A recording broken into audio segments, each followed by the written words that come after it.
Levítico 14.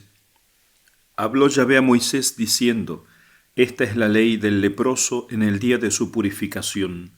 Se lo conducirá al sacerdote, y el sacerdote saldrá fuera del campamento, y si ve que el leproso ya está curado de la llaga de la lepra, mandará tomar, para aquel que ha de ser purificado, 2 pájaros vivos y puros, madera de cedro, púrpura escarlata e hisopo.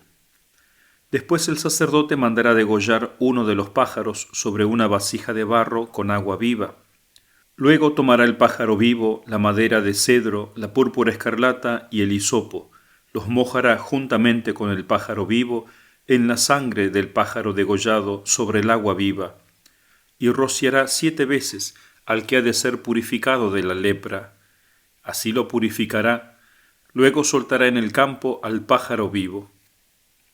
Aquel que ha de purificarse lavará sus vestidos, se raerá todo su pelo y se bañará en agua, y quedará limpio. Después podrá entrar en el campamento, pero durante 7 días ha de habitar fuera de su tienda.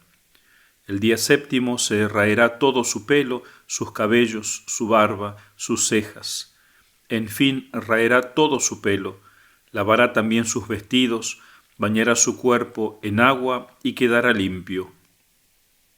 El día 8º tomará 2 corderos sin tacha y una oveja primal sin tacha, y como oblación 3 décimas de flor de harina amasada con aceite y un log de aceite. El sacerdote que hace la purificación presentará al hombre que ha de purificarse, juntamente con aquellas cosas, ante Yahvé a la entrada del tabernáculo de la reunión. Y tomará el sacerdote uno de los corderos, para ofrecerlo como sacrificio por la culpa, además del log de aceite, y lo mecerá por ofrenda ante Yahvé. Luego inmolará el cordero en el lugar donde se inmola el sacrificio por el pecado, y el holocausto en lugar sagrado. Porque así como en el sacrificio por el pecado, así también en el sacrificio por la culpa, la víctima es para el sacerdote, es cosa santísima. Después tomará el sacerdote de la sangre de la víctima por el delito y la pondrá sobre el lóbulo de la oreja derecha del que se está purificando, sobre el pulgar de su mano derecha y sobre el dedo gordo de su pie derecho. Y tomando el log de aceite, echará el sacerdote parte de él sobre la palma de su mano izquierda. Después mojará el sacerdote el dedo de su mano derecha en el aceite que tiene en la palma de su mano izquierda, y con su dedo hará 7 aspersiones de aceite delante de Yahvé. Con el resto del aceite que tiene en la palma de su mano, untará el sacerdote el lóbulo de la oreja derecha del que se purifica, el pulgar de su mano derecha y el dedo gordo de su pie derecho, por encima de la sangre de la víctima expiatoria. El resto del aceite que queda en la mano del sacerdote se echará sobre la cabeza del que se purifica, y el sacerdote hará expiación por él ante Yahvé. Entonces el sacerdote ofrecerá el sacrificio por el pecado, y hará expiación por quien se purifica de su inmundicia. Finalmente degollará el holocausto. Ese holocausto y la oblación los ofrecerá el sacerdote sobre el altar. De esta manera el sacerdote hará expiación por él y quedará limpio. Si es pobre y no tiene suficientes recursos, tomará un cordero que será ofrecido en sacrificio por la culpa, como ofrenda mecida, para hacer expiación por él, y además como oblación 1 décima de flor de harina amasada con aceite, y un log de aceite, y 2 tórtolas o 2 palominos según sus recursos, el uno como sacrificio por el pecado y el otro para holocausto. Al 8º día los llevará al sacerdote a la entrada del tabernáculo de la reunión para su purificación delante de Yahvé. El sacerdote tomará el cordero del sacrificio por la culpa y el log de aceite y los mecerá por ofrenda ante Yahvé. Y después de haber inmolado el cordero del sacrificio por la culpa, tomará el sacerdote de la sangre de la víctima expiatoria y la pondrá sobre el lóbulo de la oreja derecha del que se purifica, sobre el pulgar de su mano derecha y sobre el dedo gordo de su pie derecho. Luego derramará el sacerdote parte del aceite sobre la palma de su mano izquierda, y con el dedo de su mano derecha hará ante Yahvé 7 aspersiones, con el aceite que tiene en la palma de su mano izquierda. Y pondrá parte del aceite que tiene en su mano sobre el lóbulo de la oreja derecha del que se purifica, sobre el pulgar de su mano derecha y sobre el dedo gordo de su pie derecho, en el lugar donde puso la sangre de la víctima por la culpa. El resto del aceite que le queda en la mano lo pondrá el sacerdote sobre la cabeza del que se purifica, haciendo expiación por él ante Yahvé. Luego ofrecerá, según sus posibilidades, una de las tórtolas o de los 2 palominos, es decir, en la medida de sus recursos, el uno como sacrificio por el pecado y el otro para holocausto, además de la oblación. De este modo el sacerdote hará expiación ante Yahvé por aquel que se purifica. Esta es la ley de purificación para aquel que tiene plaga de lepra y cuyos recursos son limitados. Yahvé habló a Moisés y Aarón y dijo: Cuando hayáis entrado en la tierra de Canaán, que yo os daré en posesión, y ponga la plaga de la lepra en alguna casa de la tierra de vuestra posesión, el propietario de la casa irá a avisar al sacerdote diciendo: Me parece que hay algo como lepra en mi casa. El sacerdote, antes de entrar en la casa para examinar la lepra, dispondrá su evacuación para que no quede contaminado todo lo que hay en ella. Después entrará a registrar la casa. Si al examinar la plaga observa que las manchas en las paredes de la casa forman cavidades verdosas y rojizas que parecen hundidas en la pared, el sacerdote se retirará del interior hasta la puerta de la casa y cerrará la casa por 7 días. Volverá el sacerdote al día 7º, y si viere que la lepra se ha extendido en la pared de las casas, mandará arrancar las piedras manchadas y arrojarlas fuera de la ciudad en un lugar inmundo. Hará raspar todo el interior de la casa, y el polvo que quiten raspando lo echarán fuera de la ciudad en un lugar inmundo. Luego tomarán otras piedras y las volverán a poner en lugar de aquellas, y también otra argamasa para revocar la casa. Si con todo la plaga volviera a difundirse en la casa después de arrancar las piedras y después de raspar y revocar la casa, entrará de nuevo el sacerdote, y si viere que la plaga se ha extendido en la casa, es lepra maligna de la casa, y ésta es inmunda. Se derribará aquella casa, y sus piedras, y su maderamen, y todo el material de la casa, todo será sacado fuera de la ciudad a un lugar inmundo. Quien entrare en esa casa durante todo el tiempo que estuviere cerrada, quedará inmundo hasta la tarde. El que durmiere en aquella casa lavará sus vestidos, y también el que comiere en esa casa lavará sus vestidos.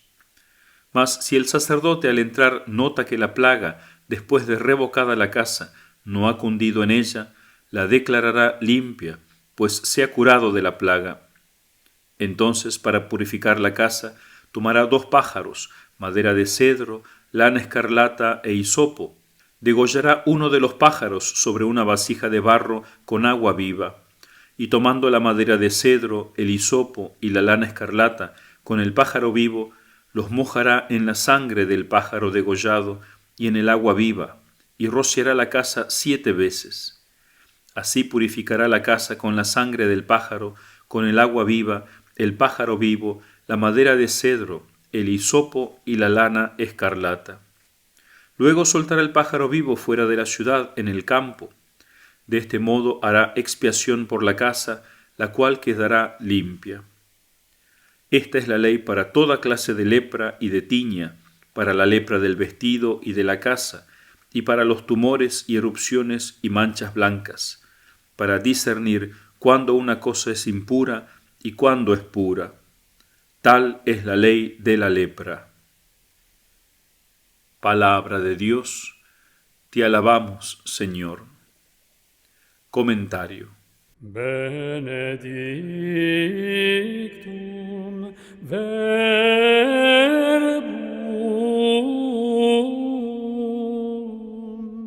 quod incarnatum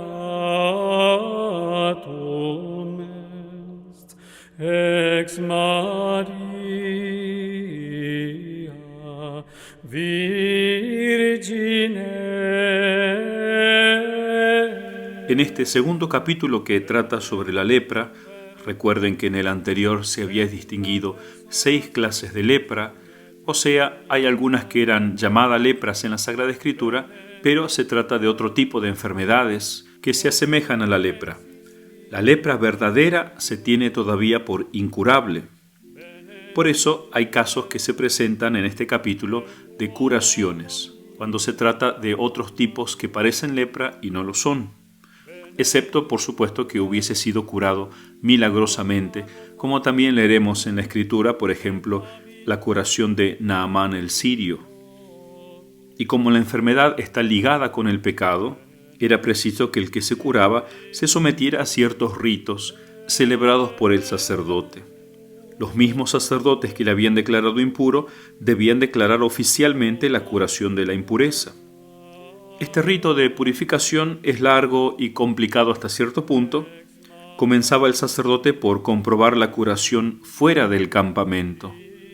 Comenta Monseñor Straubinger, si tomamos al leproso como figura del pecador, como lo hacían los santos padres, es muy evidente el significado simbólico de estas ceremonias.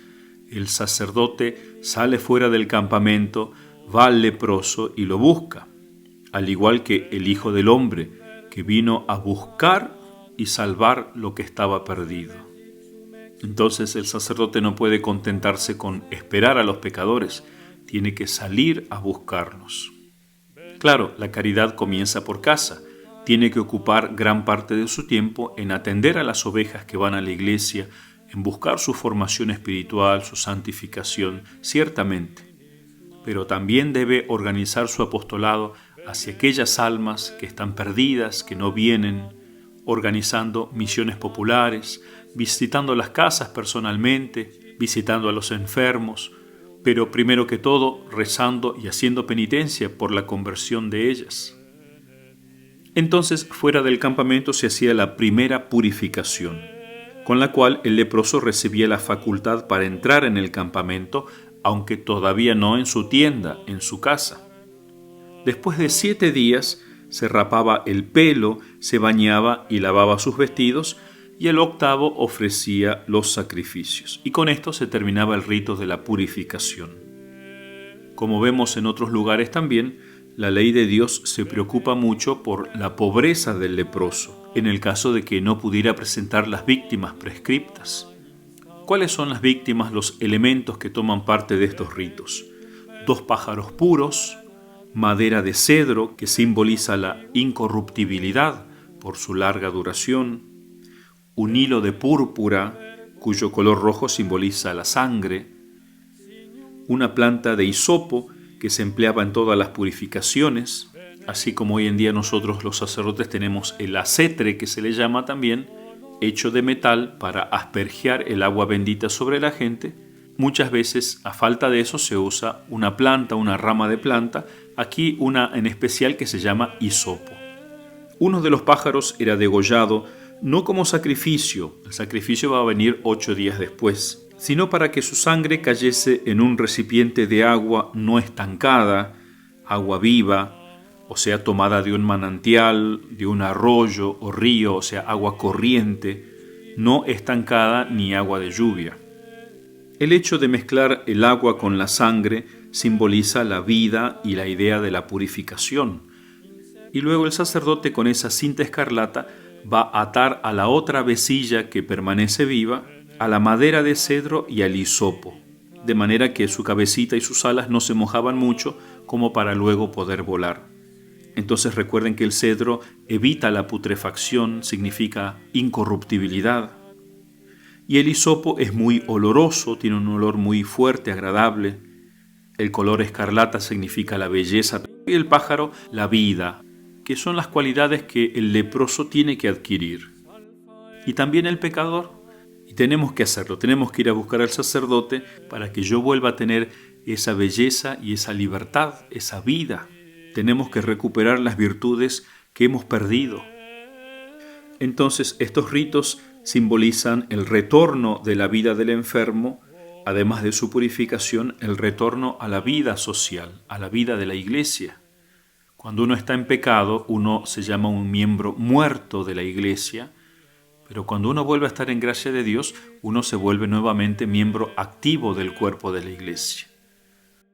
El ave soltada en el campo significa que la enfermedad se ha ido, ha sido llevada por el aire. Después de este rito preliminar, el leproso tenía que raparse el pelo, todo el pelo, incluso hasta las cejas, y bañarse, porque los cabellos y pelos eran propensos a contraer la impureza nuevamente. Entonces, este sacrificio de uno de los pajarillos, este raparse el pelo, nos enseña que tenemos que deshacernos de los afectos pecaminosos, quitarnos de esos afectos que luego nos pueden llevar nuevamente al pecado. Y el gorrión que se va al campo o al desierto le recuerda al pecador que tiene que vivir ajeno al placer, ya no puede volver a una vida licenciosa de fiestas como antes. Tiene que comenzar a vivir una vida de penitencia, de desierto, más en soledad.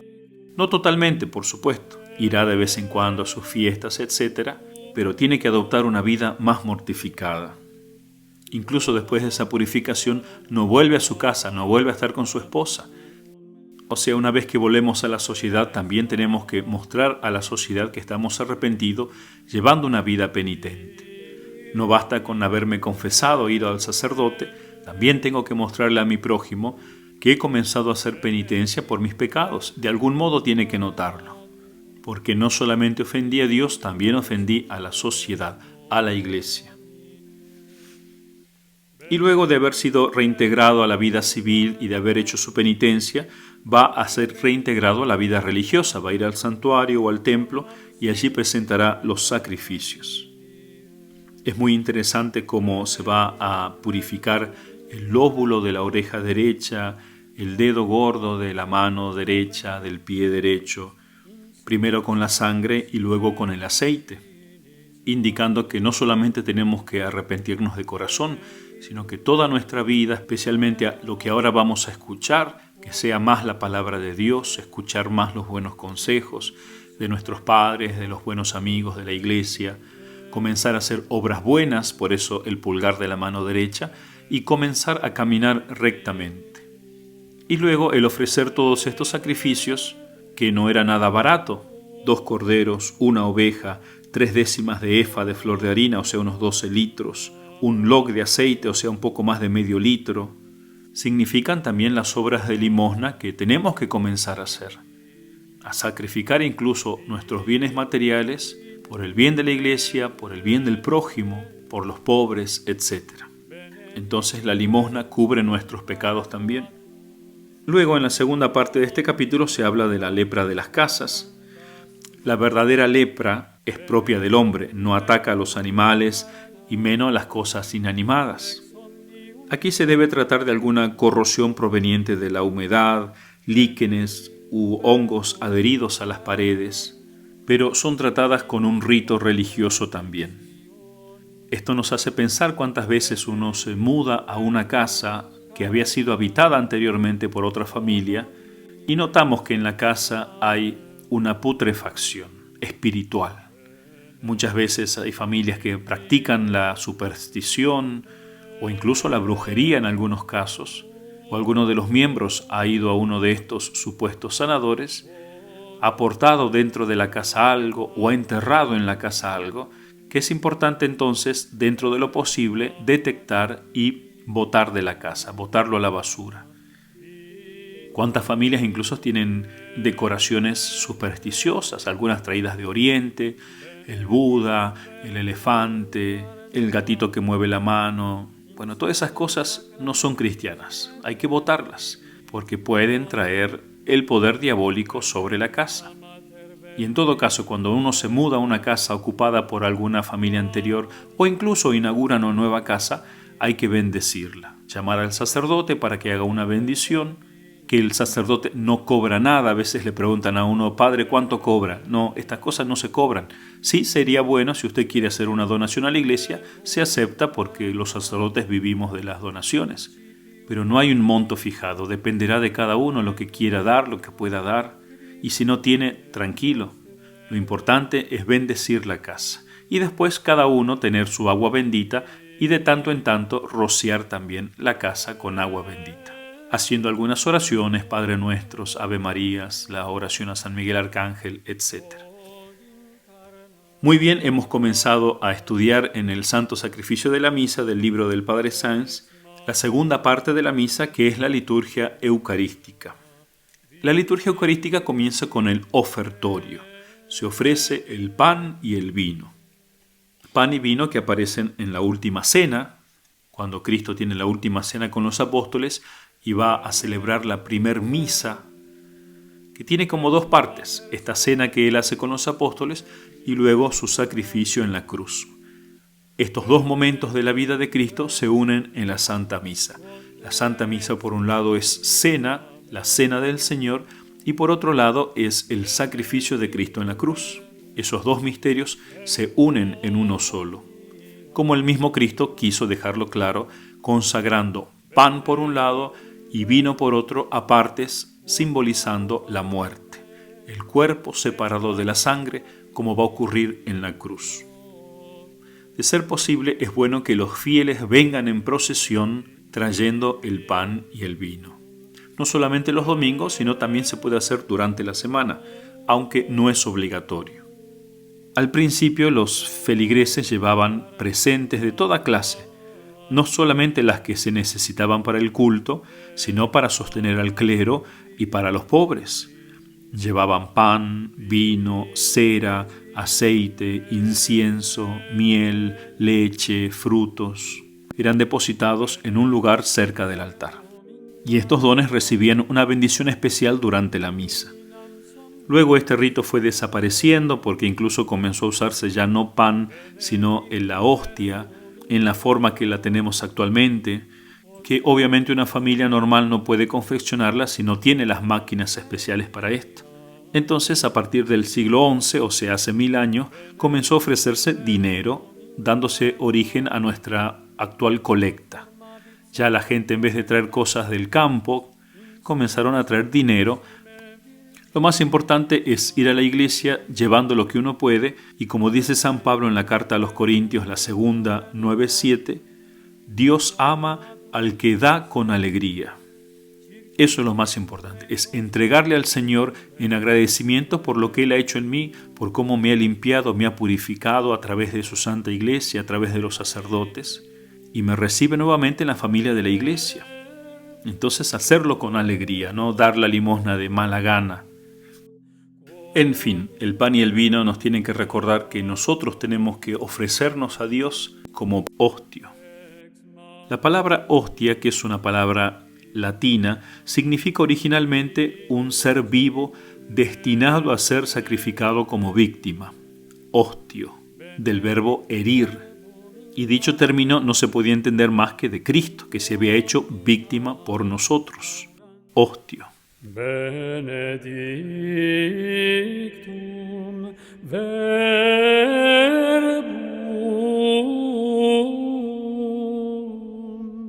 quod incarnatum est ex Maria Virgine